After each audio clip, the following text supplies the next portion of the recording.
All right, let's continue with our discussion of liberty. I want to equate it to this word deliberation.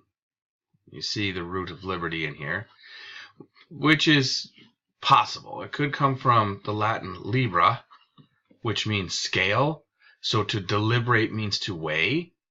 Or it could come from liberalis, right, which means free.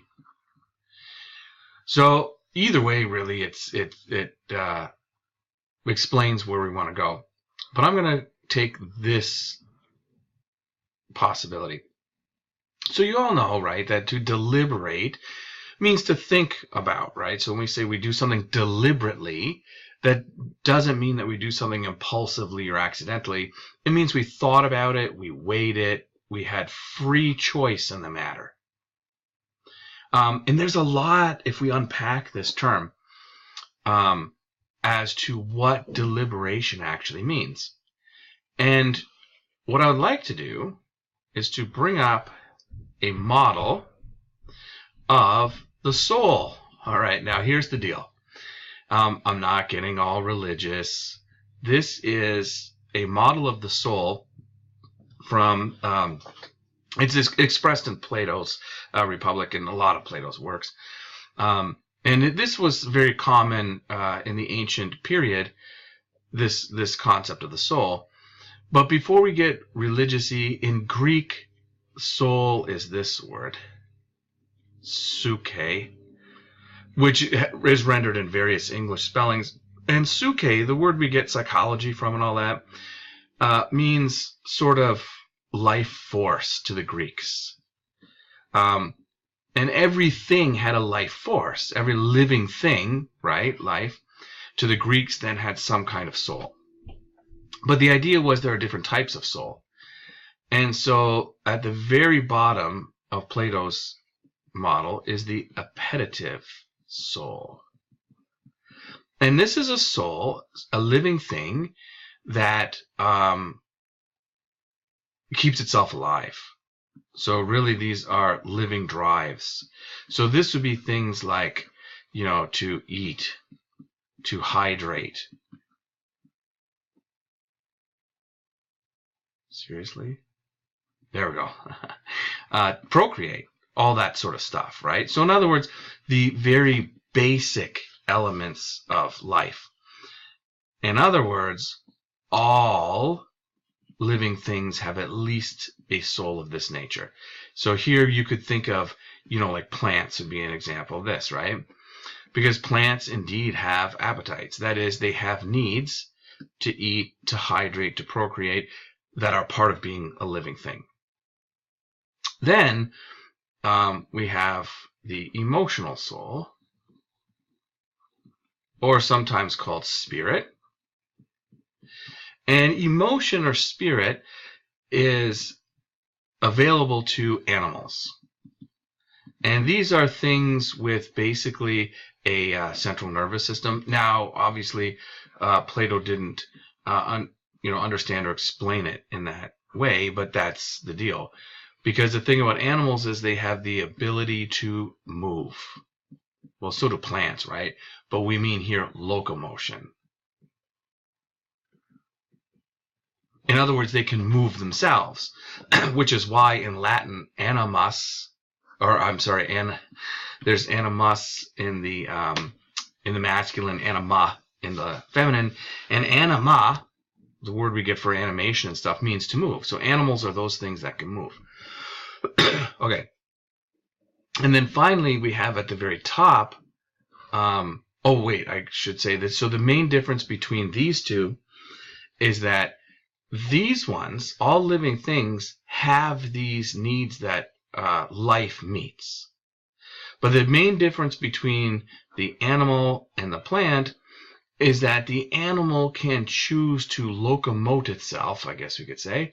That is, to move around in order to get the things it needs. So whereas in the summertime, you know, if there's a drought, the grass dies, the cows can walk around to find more grass. At the very top of the model here is the rational soul. And the rational soul is one that can think and deliberate.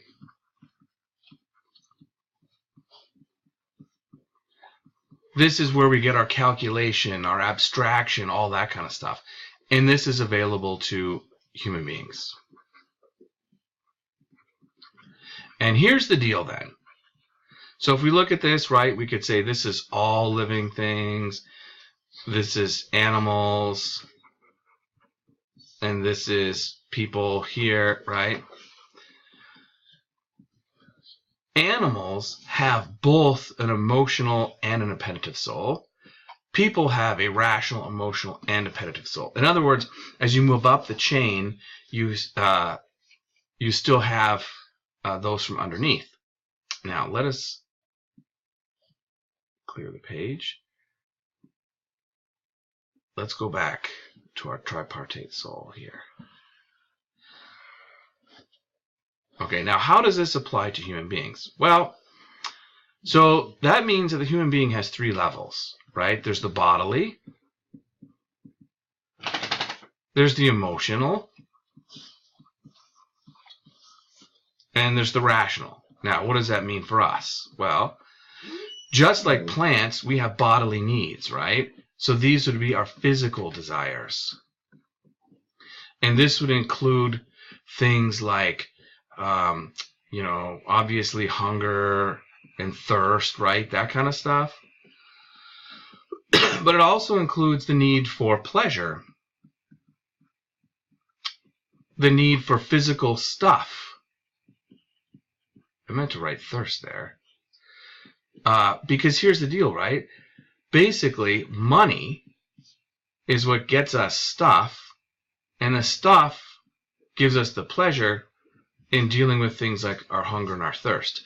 In other words, the human being, money is how we satiate our bodily needs, right? Like whether you're rich or poor, you need a house, right? That's a bodily need for human beings, a physical need. Whether you're rich or poor, you need food. If you're rich, you get really good food, right? So you get to go to the market street, right? Or you get to go, buy fresh organic produce. And if you don't have much money, you get the 99-cent menu at McDonald's, right? So money is always equated to the bodily when it comes to humans. Emotions, well, you know what we mean by that, right?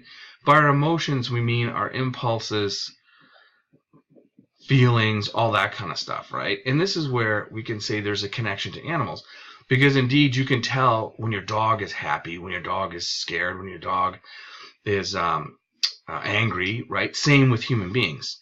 In fact, if you look, you see the root word of motion in here, and this helps us, right? Because the emotions are those feelings which encourage us to move.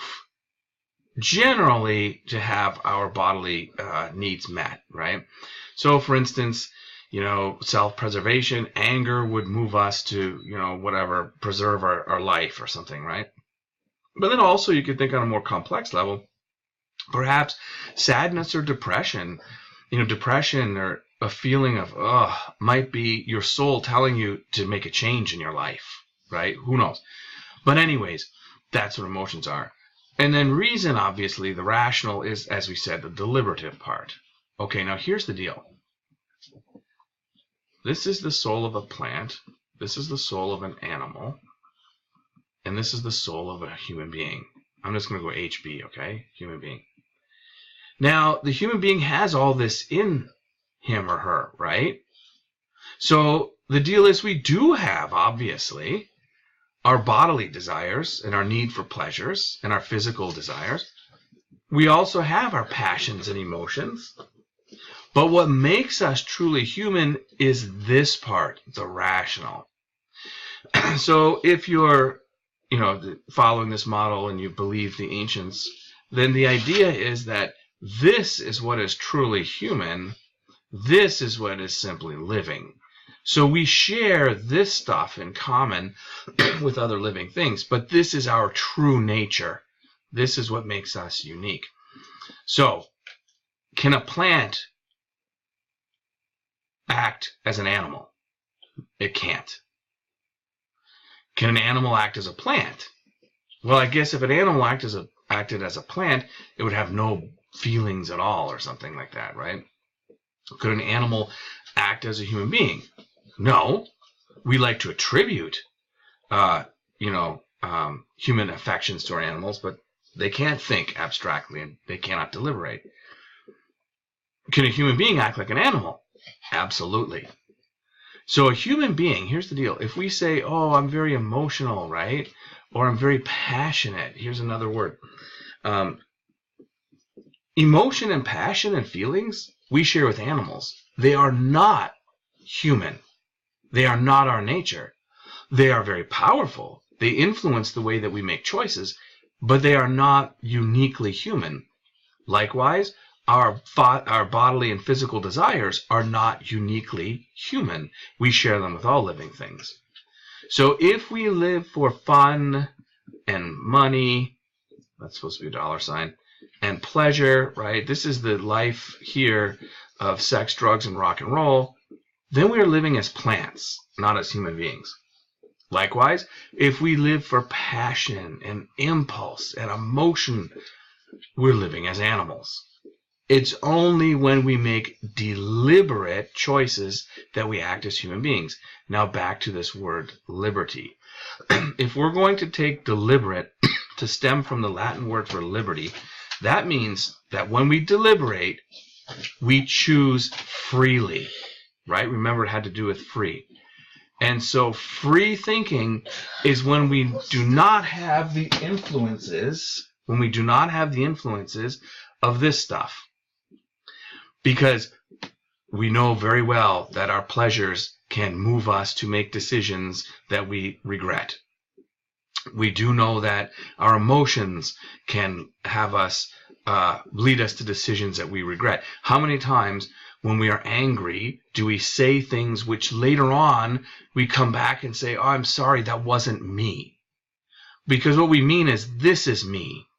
The weighing part, the thinking without emotion and without appetites, that's what is uniquely human. So human beings can choose not to act on their desires or not to act on their emotions. Animals can't. Animals, well, you can train animals, but then it's just one emotion conflicting with another. But animals are their emotions. They are their instincts and impulses. An animal cannot decide one day. A bear, for instance, can't say, well, I don't think I'm going to be a bear today. I'm not going to go to the river and catch salmon. I am going to go into the town, get a coffee, and think about going to med school. Only human beings can do that sort of thing because we have the power of deliberation. That is a free thinking. And free thought is the kind of thought that we have when we are acting on our nature, and our nature as human beings is rational. So therefore, to deliberate means to be able to think without the influence of appetites and emotions. And this is what makes a good judge. And judge in Greek, kritikos, is where we get the word for critical thinking. So, what is deliberation? Deliberation is the ability to put your emotions and appetites in your pocket. And when we do so, this is how we think abstractly. Now, how does this sort of jive with a republic? Because in a republic or in a democracy, we have to be able to vote based on reason, not on our emotions or on what we think we're going to get physically out of it. We have to be able to have the reason to think abstractly by the process of deliberation to do what is the best for the whole of the republic. And that's the idea of deliberation and how it applies to the ancient model of the soul.